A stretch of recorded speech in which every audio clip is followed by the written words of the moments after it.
জুবিনদা যোৱা নাই, জুবিনদা আছে। চিনেমাখনৰ যোগেদি তেওঁ থকাৰ প্ৰমাণ দিলে। পুৱাৰে পৰা দৰ্শকৰ ভিৰ ওদালগুৰি জিলাৰ টংলাস্থিত একমাত্ৰ ছবিগৃহ ছায়া চিনেমা। উদ্দেশ্য প্ৰাণৰ শিল্পী জুবিন গাৰ্গৰ দ্বাৰা নিৰ্মিত তথা অভিনীত অন্তিমখন চিনেমা ৰৈ ৰৈ বিনালে চাবলৈ।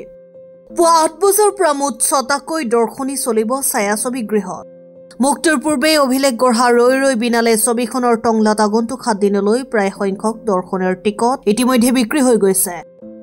প্ৰথম দৰ্শনীৰ অন্তত দৰ্শকসকল আৱেগিক হৈ ওলাই অহা পৰিলক্ষিত হৈছে। তাৰ মাজৰ কিছু সংখ্যকৰ প্ৰতিক্ৰিয়া। কেনেকুৱা কম, কি বুলি প্ৰকাশ কৰিম, ক'বলৈ একদম ভাষা নাই, ভাষাবিহীন। তেওঁৰ এখন সপোনৰ ছবি আছিলে ৰৈ ৰৈ বিনালে, আমি উপভোগ কৰিলোঁ। ইতিমধ্যে বহুত দুখ পাইছোঁ। তেখেতৰ আত্মাই যেন ন্যায় পায়, শান্তি লাভ কৰে, তাকে কামনা কৰিছোঁ। ছিংগাপুৰৰ সাগৰৰ পাৰত এটা নিথৰ হোৱা কণ্ঠ, আজি সেই কণ্ঠটো নোহোৱা হ'ল, বহুদিন হ'ল। আৰু নোহোৱা হোৱাৰ পিছতো ৰাইজে আজি বিচাৰি পাইছে জুবিনদাক। পুনৰ অসমে কান্দিছে আজি। জুবিনদা 19 তাৰিখৰ পৰা যোৱাকালিলৈকে যিখিনি কান্দি আছিলে, আৰু আজিৰ পৰা এটা বিশেষ দুখ মানুহে প্ৰকাশ কৰিব আৰু দুখ পাইছে। আৰু জুবিন গাৰ্গৰ এখন সপোনৰ ছবি আছিল ৰৈ ৰৈ বিনালে, এটা বিখ্যাত গীত। আমি সৰুৰে পৰা যিটো গীত শুনি আহিছিলোঁ ৰৈ ৰৈ বিনালে, সেই ৰৈ ৰৈ বিনালে গীতটোৰ আধাৰত এখন অসমীয়া বোলছবি জুবিন গাৰ্গে নিৰ্মাণ কৰিছিল। আৰু একেবাৰে এখন মিউজিকেল চিনেমা, মিউজিক আছে, সুখ আছে, হাঁহি আছে, কান্দোন আছে, গোটেইখিনি ভৰা এখন ছবি জুবিন গাৰ্গে উপহাৰ দি থৈ গ'ল। আৰু যিখন ছবিৰ জৰিয়তে জুবিনদাই এটা মেছেজ দি থৈ গৈছে অসমবাসীক যে শেষ বুলিলে শেষ নহয়, এটা আৰম্ভ হয়।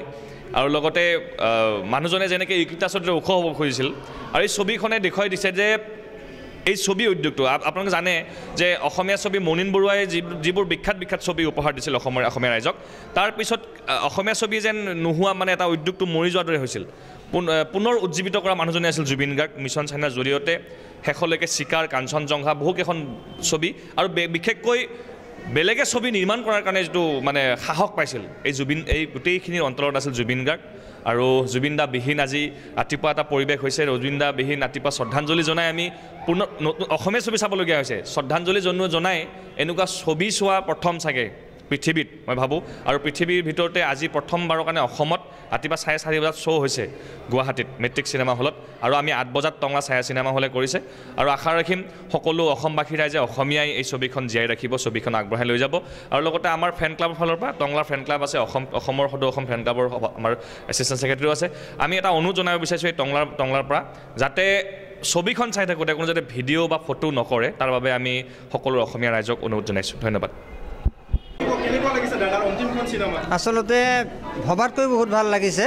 জুবিনদাই যিখিনি কথা কৈছিল, আচলতে আমি চিনেমা বহুদিন চাইছোঁ, চিনেমা হলত চকুপানী ওলোৱা নাছিল, আজি সঁচাকৈ মানে চকুপানী ওলাই গৈছে। আৰু মানে মোৰ এটা এনেকুৱা অনুভৱ হ'ল, দাদাৰ যিটো নেকি ঘটনা ঘটি গ'ল, সেই ঘটনাটোৰ তেখেতে আগজাননী পাইছিল নেকি, আৰু এই কাহিনীটোৰ জৰিয়তে যেন তেখেতৰ নিজৰ মানে শেষ অন্তিম পৰ্যায়ৰ কথাখিনি যেন আগতীয়াকৈ ৰাইজৰ আগত দাঙি ধৰি থৈ গৈছিল, মোৰ তেনেকুৱা লাগিল আচলতে চাই গ'ল।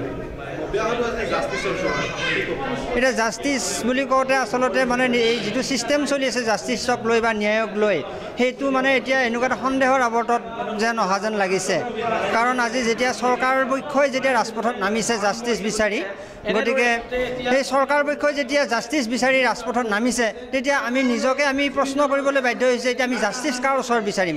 চৰকাৰে যেতিয়া জাষ্টিচ বিচাৰিছে, এতিয়া আমি কাৰ ওচৰত বিচাৰিম? এনেকুৱা এটা প্ৰশ্নৰ সন্মুখীন হোৱা যেন অনুভৱ হৈছে। অসমীয়া চিনেমাৰ ভিতৰত হয়তো অভিলেখ গঢ়িবলৈ গৈ আছে, পূৰ্বতে এনেকুৱা ধৰণৰ ছবি কেতিয়াও হোৱা নাছিল। নাই, নিশ্চয় সেইটোৱে। এতিয়া ধৰ আমি যিটো আজি দেখিলোঁ, আৰম্ভণিৰ পৰা চিনেমাখনৰ যিটো এটা মানে আৰম্ভণিৰ ছিষ্টেম, আৰু শেষলৈকে অন্তিম পৰ্যায়ত যিটো পৰিসমাপ্তিটো যেনেধৰণে হৈছে, এটা সুন্দৰ পৰিসমাপ্তি, আৰু মানে কোনো ধৰণৰ আমনিবোধক নাই, বা চিনেমাখনৰ মাজত এনেকুৱা এটা দৃশ্য নাপালোঁ যে এইখিনি ভাল লগা নাই, যে এইখিনি বস্তু নহ'লে ভাল আছিল নেকি, এনেকুৱা একেবাৰে মানে অনুভৱ নহ'ল। চিনেমাখন চাই আচলতে সঁচাকৈ বহুত ভাল লাগিছে। বহুত ভাল লাগিছে, জুবিনদাক পুনৰবাৰ দেখা পাইছোঁ, বহুত ভাল লাগিছে। জুবিনদাক সঁচাকৈ ন্যায় পাব লাগে, চেষ্টা কৰিব লাগে। একদম বহুত ভাল লাগিছে।